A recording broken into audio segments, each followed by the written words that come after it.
So this is part 12 to my witchcraft experience. So in the midst of my madness, my wife calls me.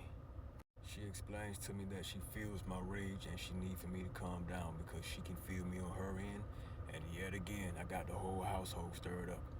When you are connected to somebody spiritually, that's just what happens. You feel their emotions and they feel yours. So I'm on the phone going off. My wife was trying to talk to me, but I wasn't trying to hear it, man. I was really on 10. All she had to say was, God said, don't do it. She said that and she hung up the phone. I continued to stay in my madness. I was too far gone to hear anything God had to say and hear anything she had to say. So in the midst of my madness, I decided, I'm done playing with this girl. I decided I was gonna pull up on Lil Mama. Honestly, I was gonna crash out on Lil Mama on sight. Now keep in mind, this woman can feel me just as I can feel her. So she know I'm coming for her. So fast forward the next day, I text Lil Mama and I asked her where she was at and what she was doing. She don't want to tell me where she at. My eyes bloodshot red, my chest pounding, and I'm sweating. I literally looked like a madman, and I felt like one too. I'm riding around the city just like that looking for this girl. I hadn't had my fill, I was tired, and I wanted that mess to stop. Now while I'm riding around the city, my mama shot me a text. My mama also called me. I ain't text back, and I ain't called her back. I knew why she was calling. I ain't want to talk to nobody. I wanted love, Joe Lacey. So after about an hour of riding around, I pulled over on the side of the road and I just started breaking down, punching the steering wheel, going crazy, screaming, growling, the whole nine. Now when you are spiritual, you hear both sides. You have access to both sides, both realms, light and dark. So just as you can hear God, you can hear the devil as well. And I heard the devil tell me, if you want her location, I will give it to you. You just have to let me in. I'm not gonna lie, I thought about it for a moment. I screamed a little bit more, I punched the steering wheel some more, but then I had to remember, my rage, my unforgiveness, my hate is what got me in this mess in the first place. And if I gave in, it was gonna be the very thing that got me even deeper in this mess. I did not tell the devil yes, but I also did not tell him no either. I decided that I would go to the mall and just walk around the mall to cool off, maybe buy me some cologne, buy me some clothes to clear my mind. So I walked in the mall and I went to the cologne shop. So I walk up to the cologne shop and I'm looking. Spent about 30 minutes there. I had a good conversation with the guy. As soon as I walked up to this guy, he started complimenting me. Man, I love your shoes, dog. I love your necklace. I love your watch. I love your jewelry. I love what you got on right now, man. What cologne do you have on right now? I'm not in the mood for talking to nobody, but I figured some conversation could help me cool down. So I'm chopping it up with dog. So after a while of talking, he gave me a discount on the cologne and he also gave me a free bottle. Him giving me that free bottle made me realize that there are still good people in the world, and that one act of benevolence just kind of, it softened me up for the moment.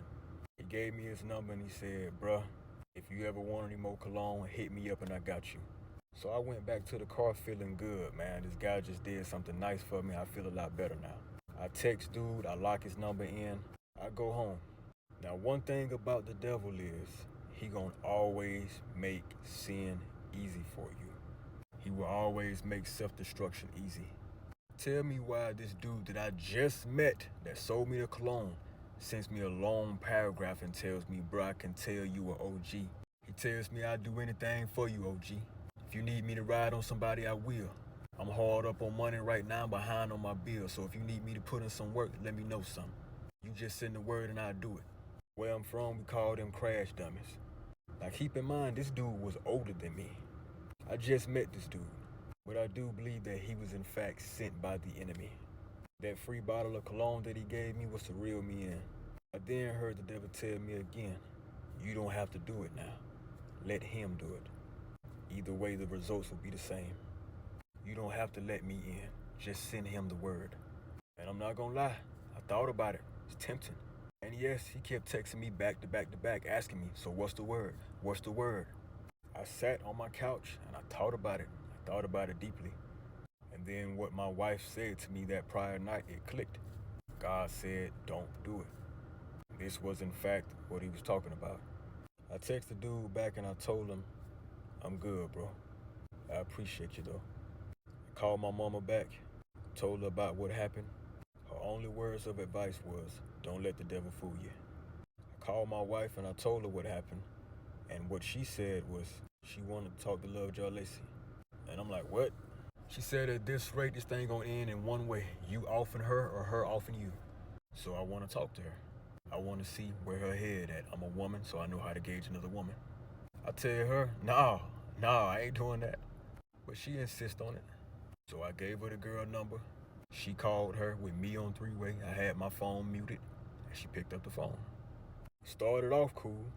My wife told her, I'm his wife. I know you've been with my husband, and I only have a few questions for you. I don't mean no disrespect. And she asked the girl, do you love him? He told me that you was putting witchcraft on him and love spells on him. This damn girl goes off. Yeah, I'm fucking him. Yeah, we fucking. And so what? My wife was like, I know y'all fucking. I asked, did you love him? She on the other end, do you love him? Do you love him? Why? What the fuck it matter for, huh? Just being belligerent, calling my wife all type of bitches and hoes and shit.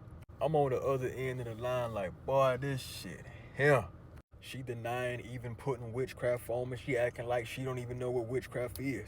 She called me delusional, called my wife delusional. She put my wife on speakerphone, her homegirl in the background talking shit.